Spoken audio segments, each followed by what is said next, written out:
প্রচণ্ড গরম পড়তেছে। আমরা যারা গরিব মানুষ দিন আনে দিন খাই, আসলে এই গরমের তাপে আমরা কর্মস্থলে ঠিক মতন যেতে পারতেছি না।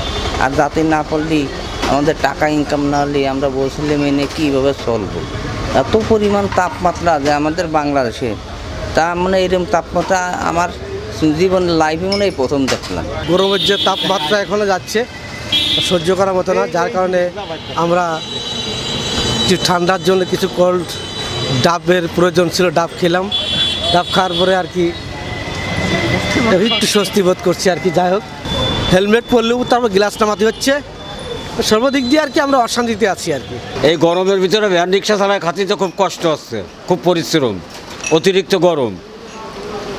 এখন কি করব, গরিব মানুষ করে খাতে হয়, তাই খাচ্ছি। বেচা কেনার তুলনা তো অনেক কম, কিন্তু সাধারণ মানুষ পাবলিক যারা আছেন তারা তো আসলে শহরে কোনো সময় অবস্থান করতেছেন না, যারা এখন সব গ্রামে অবস্থান করছে ঠান্ডা গাছগাছালির নিচে।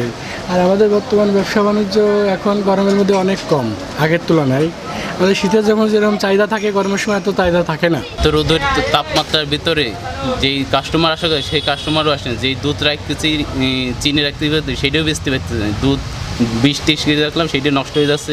গরমে তো খুব অবস্থা খারাপ, কোনো কিনা বেচা নাই, কোনো কিচ্ছু নাই। দোকান একদম শূন্য অবস্থা, দোকান খুলি আর বন্ধ করে এই লোক কোনো ক্রেতাই নাই দোকানে। গরমের অবস্থার জন্য মনে করেন আমরা খুব কষ্টে আছি। 1, 2, 3 ঢাকায় জমি জিতে নিন 100% ক্যাশব্যাক সহ 20 কোটি টাকার পুরস্কার।